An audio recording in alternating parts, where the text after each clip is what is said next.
एक बड़ा सुंदर प्रसंग है, इनका नाम है भक्त रामदास जी। और ये दक्षिण में गोदावरी के किनारे एक कनकावती नाम की नगरी थी, वहां ये रामदास जी रहते थे। और ये अपने कुल परंपरा के अनुसार जो गृहस्थी की सेवा है वही सेवा करते थे। अत्यंत दैन्य और अत्यंत गरीब, सीधे पूरे शरीर में ठीक से पहनने के लिए वस्त्र भी नहीं थे, खाने के लिए कोई ऐसी व्यवस्था नहीं थी। अगर आज वो सेवा न करें जो उनके कुल की है तो दूसरे दिन उनके यहाँ रसोई नहीं जलेगी, ऐसी कोई अन्न की भी व्यवस्था नहीं थी। रोज का रोज कमाना और अपने परिवार का भरण पोषण करना, आए हुए अतिथि की सेवा करना, और सत्संग से बड़ा प्यार था उनको। ये दंपति एकमात्र केवल भगवद आश्रित, कोई संपत्ति नहीं, किसी भी तरह का किसी से कोई व्यवहार नहीं, क्योंकि व्यवहार लोग धनी मानी से करते हैं, गरीब अकिंचन से नहीं करते हैं। इनके एक लड़का था और ये सदैव अपने कुल की जो सेवा है वो जूता गांठने की, वो बीच बाजार में जाके बैठते, किसी के फटे पुराने जो पादुका है उसको सिलते, या कहीं ऐसा संयोग बन जाता तो नई पादुका बना के बेचते, जो उससे मिलता उससे अपने परिवार का पोषण करते और सत्संग जाते।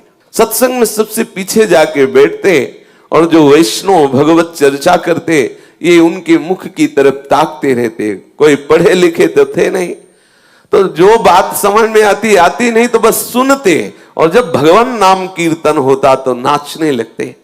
उनका साहस भी नहीं हुआ कि उन वैष्णव से कह सके कि आप हमें दीक्षा दीजिए। बस सत्संग में जो नाम कीर्तन होता उसी नाम को उन्हें पकड़ लिया, बस मन में बार बार कृष्ण गोविंद ऐसा बोलते। पद नाम से, शास्त्र स्वाध्याय नाम से बस इतने, हरि मैं जैसो तैसो तेरो। और सत्संग में नियमित जाके बैठना, कुछ समझ में आए या ना आए, जब नाम कीर्तन होता तो बड़ा आनंद मिलता।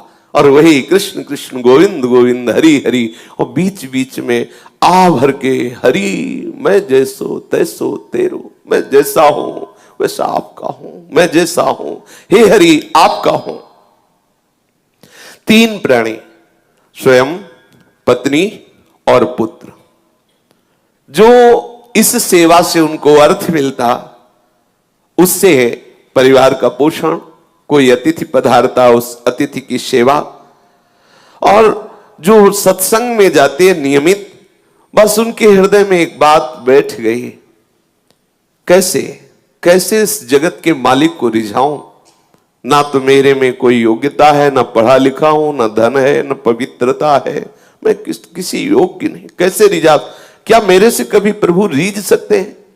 बिल्कुल अनपढ़, कोई शास्त्र का ज्ञान नहीं, कोई पवित्रता का ज्ञान नहीं, कोई पद्धति का ज्ञान नहीं। आप देखिए प्रभु केवल भक्ति से प्रसन्न होते, जानते भी नहीं हो कि भक्ति किसे कहते हैं। आगे इनके प्रसंग में देखिए, एकदम भोले भाले, जानते भी नहीं कि भगवान की कोई भक्ति भी होती, बस सत्संग में पहुंच जाना। जैसे सत्संग हो रहा है, पहली बार गए, बैठ गए, अच्छा लगा। अब वो बीच बीच में जैसे जूता गांठ रहे तो बीच बीच में एकदम रुक जाते और पुकार उठते, हरि मैं जैसो तैसो तेरो, हरि मैं जैसो तैसो तेरो। कैसी बढ़िया बात, इससे बढ़कर कोई बात ही नहीं, कोई बात ही नहीं। मैं जैसा हूं आपका हूं हरि, मैं आपका हूं जैसा, बस बार बार कृष्ण गोविंद कृष्ण गोविंद कृष्ण गोविंद, बीच बीच में आह भरकर हरि मैं जैसा हूं आपका हूं, हरि मैं जैसो तैसो तेरो। ये बात उनको इतनी प्यारी लगी, हरि मैं जैसो तैसो तेरो। अब ये इसी को गुनगुनाते, सदैव इसी को गुनगुनाने लगे, हरि मैं जैसो तैसो तेरो। निरंतर इस पंक्ति को गुनगुनाना और वो अपने कार्य को करना। उनके हृदय में इस पंक्ति का मर्म उतरा, तो वो बार बार इसी का गान करते हुए, इसी का चिंतन करते हुए इसके मर्म को प्राप्त हो गया। मर्म को प्राप्त होने का मतलब भगवत संबंध हृदय में आ गया। मैं हरि का हूं, हरि में जैसो तैसो तेरो। ये पंक्ति गुनगुनाना सचमुच चमत्कार हो गया। उसके मन की स्थिति का परिवर्तन इस सूत्र ने कर दिया। हरि में जैसो तैसो तेरो। रामदास जी का एक विशुद्ध सरल भाव, हरि में जैसो तैसो तेरो। कभी कभी वो आंसू बहाते हुए ये गान करने लगते, हरि में जैसो तैसो तेरो। अब एक दिन की बात कि एक चोर मंडली किसी धनी मानी भक्त के घर में गए, जो गृहस्थ भक्त होते हैं, खूब धन संपदा थी। तो उनके यहां शालीग्राम भगवान सिंहासन में थे, और सिंहासन स्वर्ण का था, छत्र भी स्वर्ण का।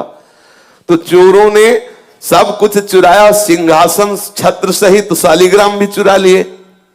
तो सिंहासन और छत्र तो बेचने के काम में आ गया, शालीग्राम भगवान उनके किस काम के।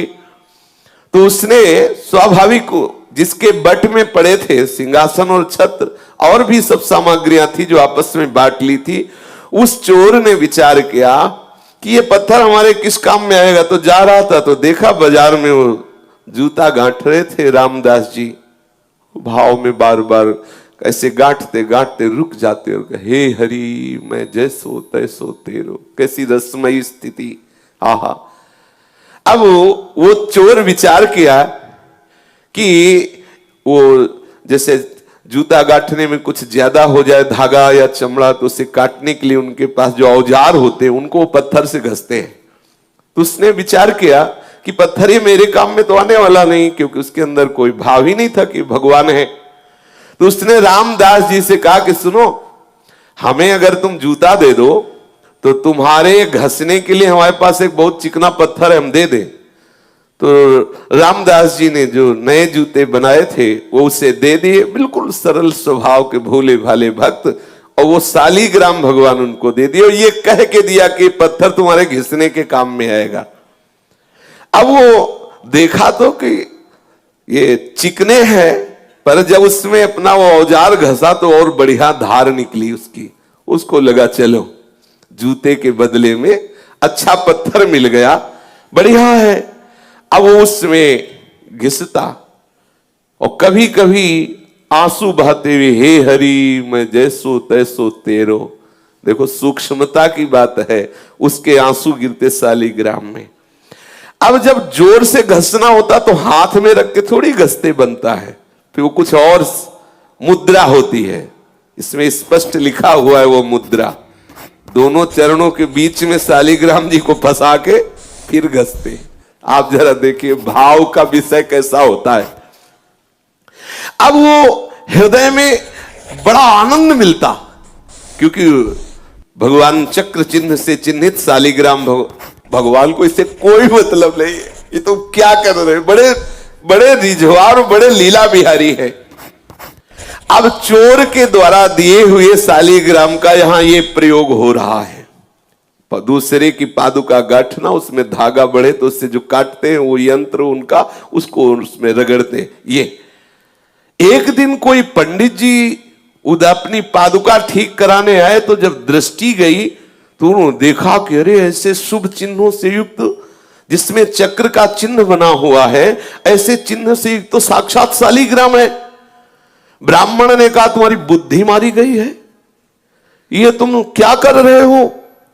तो उन्होंने कहा अपने पत्थर से अपने औजार की धार निकाल ले। तो ब्राह्मण समझ गया मूढ़ आदमी, इससे क्या बात करे। तो उनका तुम जितने रुपए चाहो मैं तुम्हें रुपए दूंगा, ये पत्थर हमें दे दो, ये पत्थर हमें बहुत आवश्यक है, दे दो। समझा कि इसको समझाएं कि भगवान है तो इसके क्या समझ में आएगा, जब ऐसी हालत है कि दोनों पैर रखकर फिर इसमें अपना औजार घिसता है, ये तो साक्षात शालीग्राम भगवान है। ब्राह्मण ने सोचा कि जैसे बंदर को हीरा मिल जाए तो क्या जाने, ऐसे ही क्या जाने बेचारा। उन्होंने कहा कि तुम जितना रुपया चाहो मैं तुम्हें दे सकता हूं, तो ये हमें पत्थर तुम दे दो, मुझे अच्छा लगा, ये पत्थर मुझे दे दो इसलिए मैं ले रहा हूं। अब उसने कहा कि मेरे तो बहुत काम में आए हैं ये पत्थर, लेकिन तुम्हारी इच्छा है तो मैंने ना पैसे दे के लिए हैं और ना तुमसे पैसे लेना है, आप ले जाओ, कोई बात नहीं है। ब्राह्मण ये सुन करके आनंदित हुआ और उसने वो शालिग्राम भगवान ले लिए। ब्राह्मण से कहा कि जो मैं मेहनत करता हूं जूता गांठ करके, उससे जो मिलता है मेरे परिवार का, उससे भरण पोषण होता है, मुझे इस पत्थर के बदले में कोई धन नहीं चाहिए, ले जाओ। कोई मुझे हवेली नहीं बनवानी, कोई मुझे सुखपूर्वक नहीं रहना, क्योंकि अगर सुखपूर्वक रहूंगा तो मैं भूल जाऊंगा प्रभु को। इसीलिए मैं जानबूझ करके उतना ही कमाता हूं जितने से रोज उधर भर जाए। इतना कह करके रामदास जी ने वो पत्थर दे दिया जो शालिग्राम भगवान है।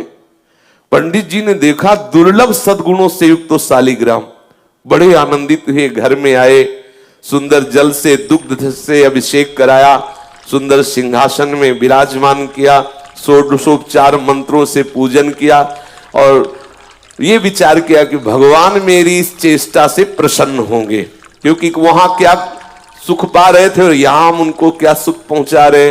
मंत्रों से उच्चारण करना, पंचामृत से स्नान कराना, तुलसी जी ऊपर विराजमान करना, आदि आदि जो पद्धति से सेवा पूजा है।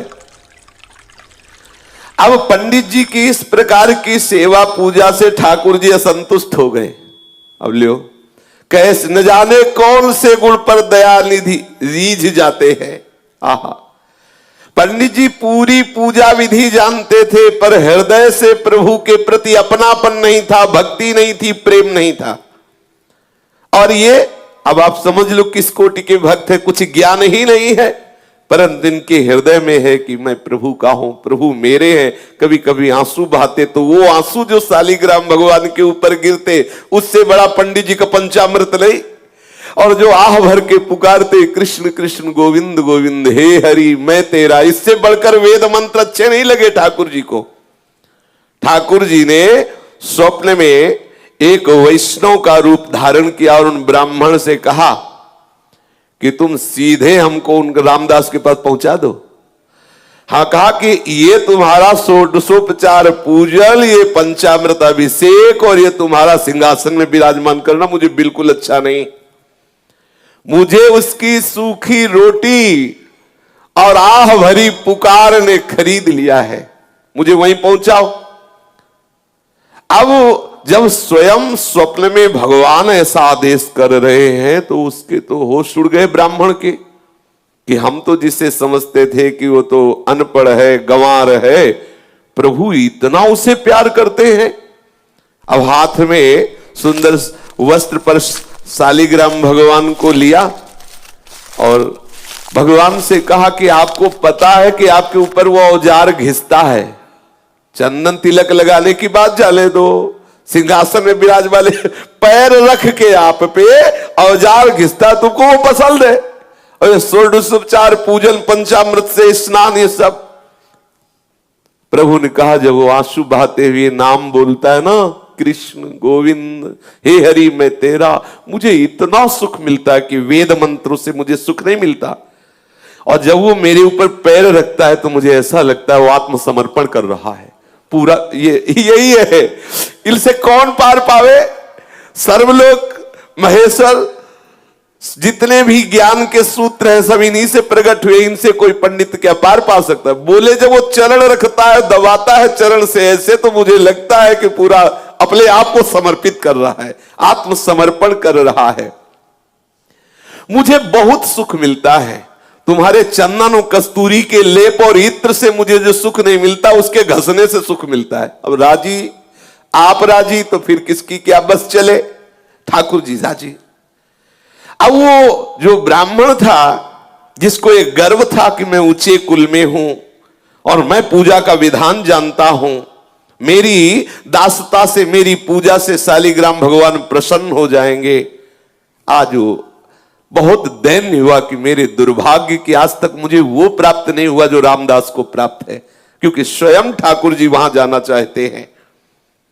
ये विचार करके शालिग्राम को लेकर के रामदास जी के घर जाना निश्चय किया उसने, और मन में बहुत जलता जा रहा था कि मैं ब्राह्मण तो हूं लेकिन आडंबरी हूं। मेरे अंदर वो बात नहीं आई जो उस दैन्य भक्त रामदास के हृदय में आई। बार बार शालिग्राम को हृदय से लगा के विकल होकर कहने, देखो ये है किसी भी तरह से भक्त का संग हो जाए, किसी भी तरह। ये रामदास जी के दर्शन की देखो, ये दर्शन का प्रभाव। अब वो दैन्य होके जा रहा है, क्या प्रभु कभी मेरे भी हृदय में भाव आएगा? जैसी रामदास की भक्ति से आप प्रसन्न, क्या कभी मेरे अंदर भी भक्ति आएगी? मेरी पूजा आपको पसंद नहीं तो प्रभु मेरे को भाव दे दो, जिससे मैं रामदास जी जैसी भक्ति कर सकूं। अब आई बात, ये ब्रह्मणत्व का अभिमान, वेद ज्ञान का अभिमान धूर धूषरित हो गया। इसीलिए लिखा है, तिनकी संगति रहत जाति कुल मद सब नंसई। भगवत प्रेमी महात्मा का संग होते ही जाति का अभिमान, कुल का अभिमान, विद्वता का अभिमान, ये सब नष्ट होने लगते। देखो नष्ट हुआ अभिमान। अब वो डरा हुआ सा ब्राह्मण शालिग्राम भगवान को एक कपड़े में रख करके रामदास जी के घर आया और देखा तो होश उड़ गए। रामदास जी के आंखों से आंसू चल रहे हैं, बार बार मुख से निकल रहा है, हरि मैं जैसो तैसो तेरो, हरि मैं जैसो तैसो तेरो। मलिन वस्त्र है, फटे पुराने कपड़े हैं, शरीर में अपने आप अनुभव हो रहा है कि कितनी कृशता है, क्योंकि खान पान की सामग्री उचित है नहीं। और अब ये जो रोग बढ़ा है, हरि मैं जैसो तैसो तेरो, ये ज्यादा काम नहीं करने देता। क्योंकि मन में जब आनंद की उन्मत्तता होती है तो कौन बाहरी लोगों से बात करे, कौन बाहर जाकर के बैठे जिससे चार लोग आके खड़े हो। वो एकांत घर में बैठे बस बार बार पुकारना अच्छा लगता। उसको ये भी पता नहीं कि भक्ति है, ये भी पता नहीं, बस बार बार हृदय में यही अच्छा लगता, कृष्ण कृष्ण गोविंद गोविंद, हे हरि मैं जैसो तैसो तेरो। आंसुओं की धार बह रही है, धीरे धीरे वही गीत गा रहा है, हे हरि मैं जैसो तैसो तेरो। ये ब्राह्मण गए, जब देखा तो ओहो धन्य है तुम्हारे माता पिता को, धन्य है रामदास, तुम तो बड़े महात्मा निकले। हम तो समझ ही नहीं पाए कि तुम्हारी ऐसी ऊंची स्थिति है, तुम्हारे अधीन भगवान है। अब वो धीरे धीरे उसके नेत्र खुले, वो अपने भाव से बाहर आया। तब उन्होंने कहा कि ये जिन पर तुम पत्थर समझ करके अपना औजार घिसते थे, औजार नहीं, मैं उस समय बताया नहीं, ये साक्षात शालिग्राम भगवान है, त्रिभुवन पति स्वरूप में विराजमान है, सारे विश्व के स्वामी हैं, घट घट में विराजमान है, सबकी गति है, सबके आश्रय है। इनके शरणागति होने से जीव बंधन मुक्त हो जाता है। तुम्हारी सरलता, तुम्हारे प्रेम से रीझ गए हैं। जब मैं इनको ले गया, इनको पंचामृत से अभिषेक किया, वैदिक स्तोत्रों द्वारा इनकी स्तुति की, इनकी सेवा की, इनको भोग लगाया सब, लेकिन इनको पसंद नहीं आया। इनको तुम पसंद आए। मेरे स्वप्न में एक वैष्णव रूप धारण करके आए और मुझे ऐसा आदेश किया कि मुझे रामदास जी के पास भेज दो। वो रो पड़ा कि मैं तो महान पापी हूं। रामदास रो पड़े, अरे मैं महान पापी हूं, मैं तो समझ नहीं पाया कि भगवान है और मैं इनके ऊपर ऐसा कृत्य करता रहा है, मैं तो बहुत अपराधी हूं। चीख चीख के रोने लगा, मैं कितना निर्दयी, कितना नीच हूं, देखो मैंने क्या किया। बस ब्राह्मण तो खड़ा का खड़ा रह गया, वो भाव में डूब गए और हे करुणा समुद्र प्रभु, मैं कैसे आपको रिझा पाऊं, तुम मुझे कितना प्यार करते हो और मैं कितना नीच हूं। ऐसे बस पुकारने लगा, रोने लगा। अनन्य भक्ति से भगवान रीझ जाते हैं। बार बार ब्राह्मण उनको धन्यवाद करता कि तुम्हारे अंदर जो भाव आया है ना, ये बहुत कृपा से आया है। ब्राह्मण के वचन सुनकर के रामदास के हृदय में थोड़ी शीतलता आई। ब्राह्मण के चरणों में नमन किया। जो ही ब्राह्मण गया तो शालिग्राम की मूर्ति लेकर हृदय से लगाया और खूब रोने लगे। प्रभु मैं जान नहीं पाया कि आप भगवान हो, आप शालिग्राम भगवान हो। घर में ले गया, फटा पुराना जो भी कपड़ा हो ऐसे बिछाया, आसन पर शालिग्राम रखे और जो रूखा सूखा उसके घर में होता ठाकुर जी को भोग लगाता और गदगद कंठ से प्रभु को पुकारता। कई दिन ऐसे सेवा के बाद उसके हृदय में बात आई कि यदि तुम भगवान हो, मैं तो जानता नहीं, पंडित जी कह गए, मैं तो नहीं जानता कि तुम शालिग्राम भगवान हो, यदि तुम भगवान हो तो मुझे दर्शन दो। जब आप इतना प्यार हमसे करते हैं कि उनके घर तुम्हें रुका नहीं गया और तुम वहां से वापस आए हो, तो प्रभु मैं दीन हूं, मैं नीच हूं, मैं अज्ञानी हूं, मैं दुर्जन हूं, मैं पतित हूं, लेकिन हूं तो प्रभु आपका ही। प्रभु मुझ में कोई पवित्रता नहीं, कोई सदाचार नहीं, और ऐसे पवित्र ब्राह्मण के यहां से आप आए तो मुझे लगा कि आप मुझसे प्यार करते हैं। आप जब मुझसे प्यार करते हैं तो अब छुपा छुपी का खेल बंद करो, दिखाओ कैसे होते हैं भगवान, कैसे हो तुम, मुझे तो पता नहीं, लेकिन आप अब मेरे हृदय में बेचैनी हो रही कि आपका स्वरूप क्या है। प्रभु आप कृपा करो, मैं तुम्हें प्रत्यक्ष देखना चाहता हूं। हे करुणा सिंधु, हे दीन बंधु, हे पतित पावन, ऐसी पुकार करने लगा। हे कृपा सिंधु कृष्ण, हे करुणामय भगवंत, मैं तो तेरे हाथ बिक गया। हे प्रभु, हे मोर मुकुट धारण करने वाले, हे वैजंती माला धारण करने वाले, हे कृपा सिंधु पीतांबरधारी, आप मुझे दर्शन दीजिए, अपनी कृपा से आप दर्शन दीजिए। मैं तो पतित हूं, नीच हूं, पर शरणागत हूं, शरण गए की लाज रखिए प्रभु। अब मेरे हृदय में बड़ी विकलता हो रही, मैं आपका दर्शन चाहता हूं। रामदास रो रो करके प्रभु से प्रार्थना करने लगा। ऐसा प्रेम समुद्र उमड़ा कि सब कुछ भूल गया, बिहल बिकल होकर के। ये विकलता प्रभु को खींचती है, उस अव्यक्त सत्ता को व्यक्त करती है। ये विकलता है, यही है, पर माया का पर्दा उड़े हुए है।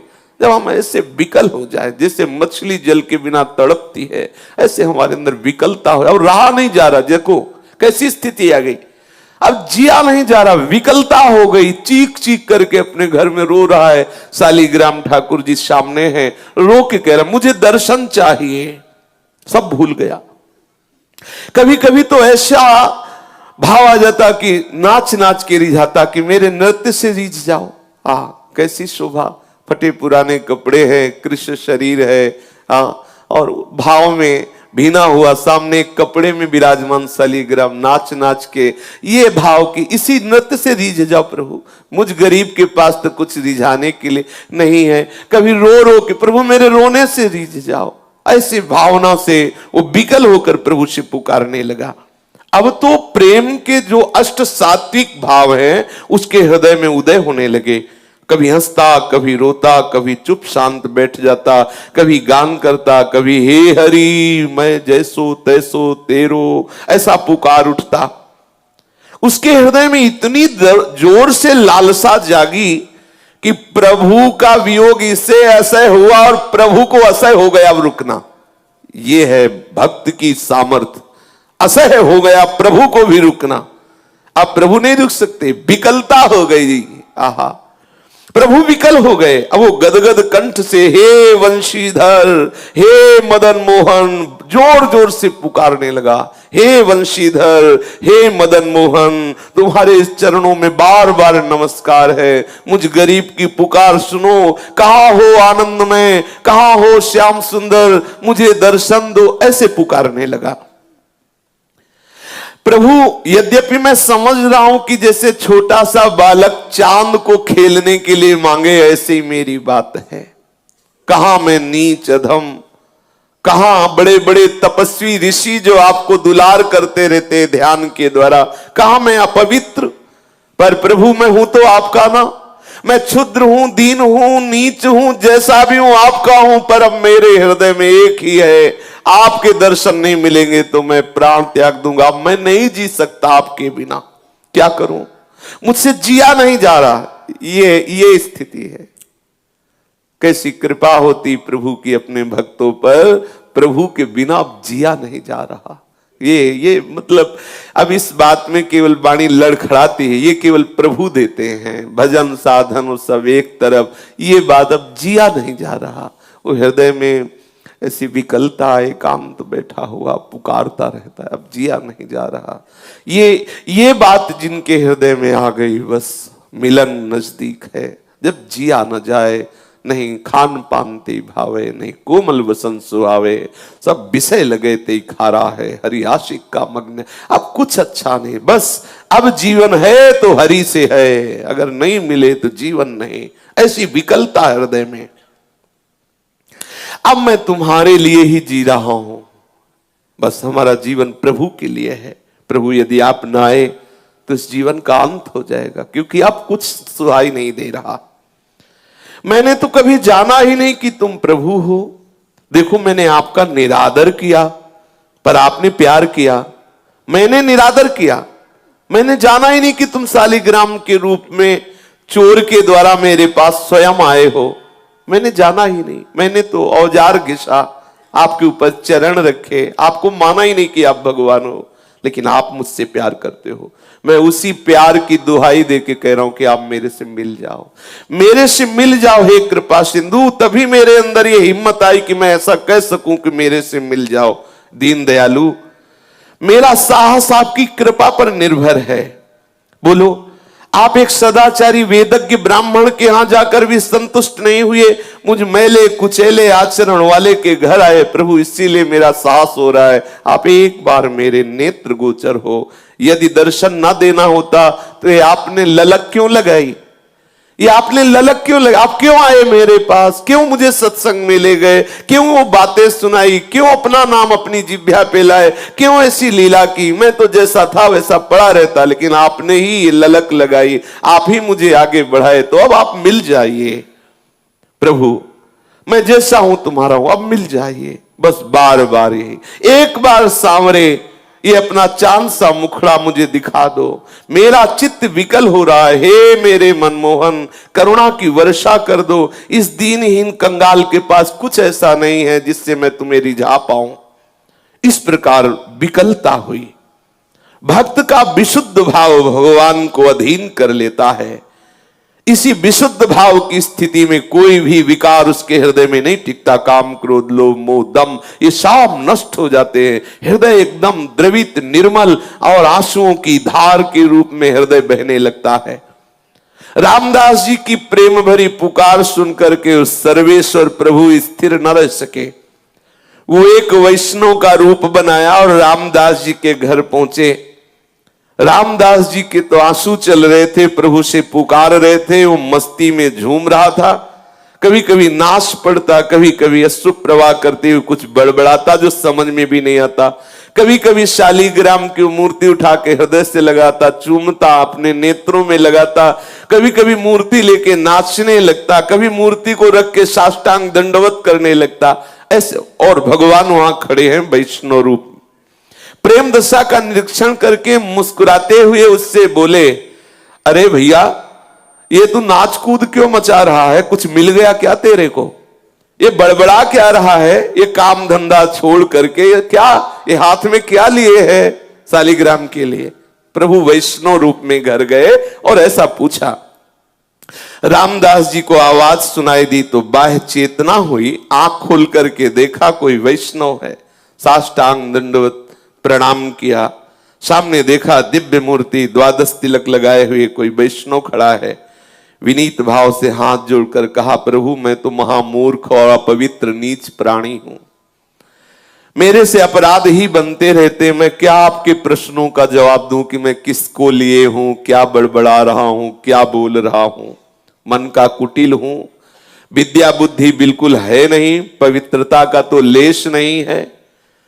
पर ये जब से मिले, शालिग्राम दिखाया और कहा, ये जब से मिले तब से मेरे हृदय में कुछ हो रहा है, बेचैनी हो रही, मुझसे अब जिया नहीं जा रहा।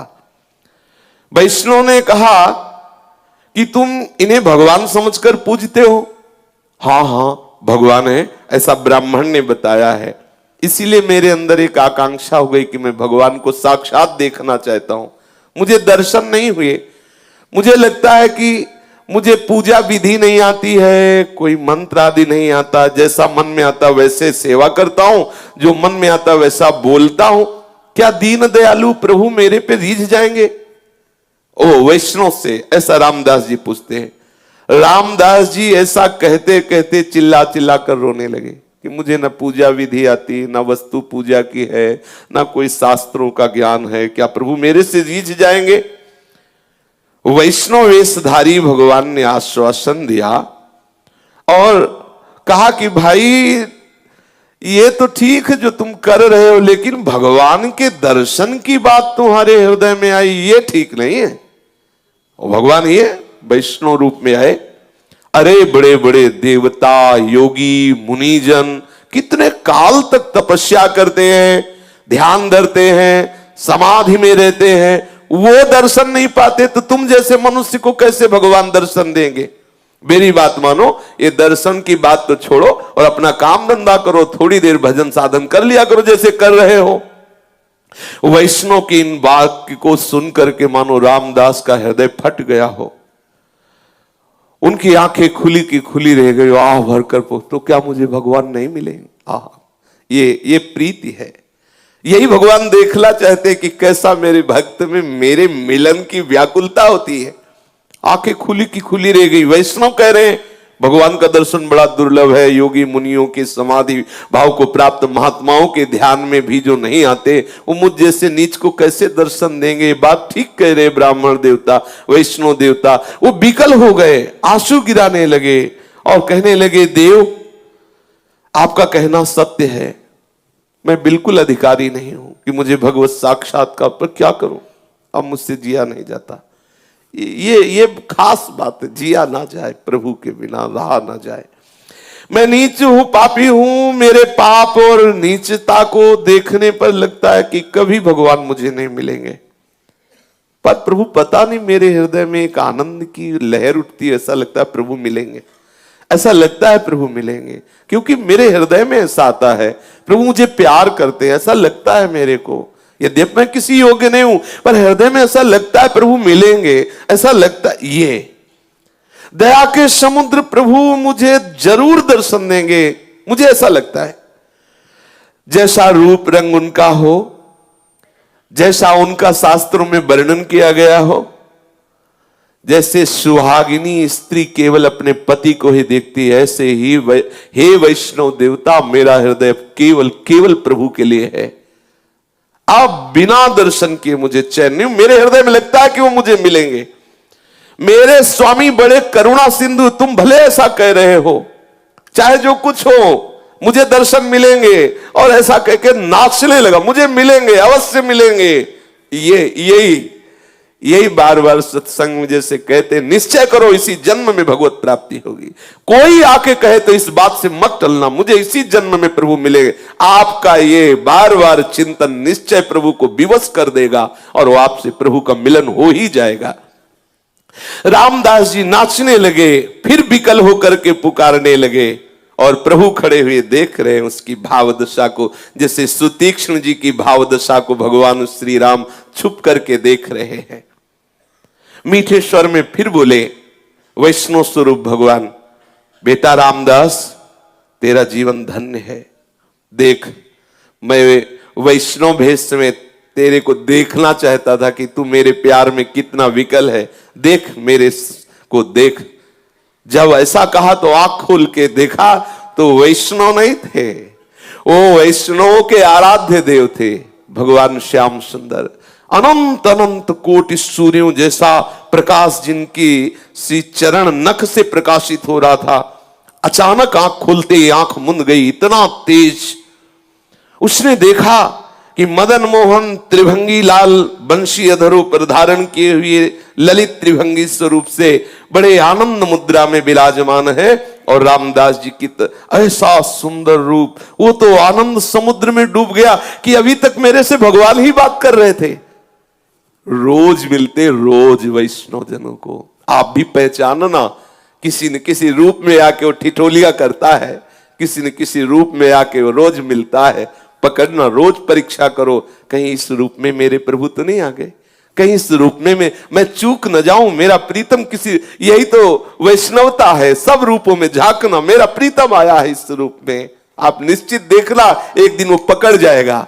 और वो जैसे रामदास जी के सामने अपनी उस छद्म भेष को हटा दिया, ऐसे ही हटा देगा। वो किसी रूप में रोज आता है, वो ऐसा नहीं है, करुणा का समुद्र है, वो रुक नहीं सकता, नहीं रुक सकता, वो तुम्हारे पास ही है, रोज तुम्हें दुलार करता है। सच्ची मानिए, जिस दिन ऐसी विकलता हो जाएगी उस दिन वो पर्दा हटा देगा और ऐसा ही सुख मिलेगा जैसा रामदास जी को मिला। सामने देखा सच्चिदानंद घन विग्रह प्रभु श्री हरि श्री कृष्ण चंद्र, पूरा घर प्रकाश से युक्त है। अब तो उछल पड़ा, आनंदित हो गया, वो सारी की सारी व्याकुलता आनंद में बदल गई। महाअमृत में सुख, बार बार प्रणाम कर रहा है। सामने नौ किशोर ठाकुर ललित त्रिभंगी विराजमान है, बार बार प्रणाम कर रहा है, बार बार श्री चरणों को स्पर्श कर रहा है, स्तुति करना चाहता है पर आता नहीं है कुछ, इसलिए ऐसे कुछ बोलने की चेष्टा करता है। प्रभु उतने में ही मंद मंद मुस्कुरा रहे हैं। फिर अचानक भगवान अंतर ध्यान हो गए।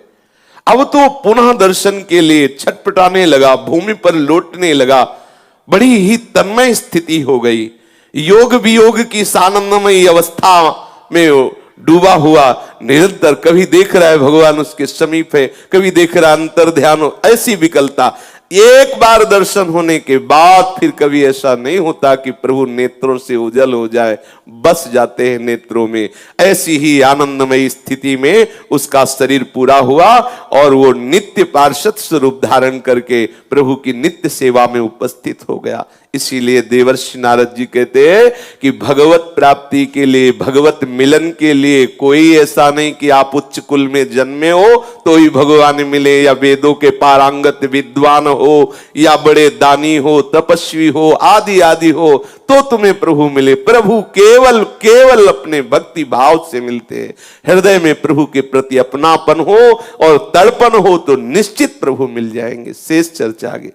श्री राधा वल्लभ लाल की जय।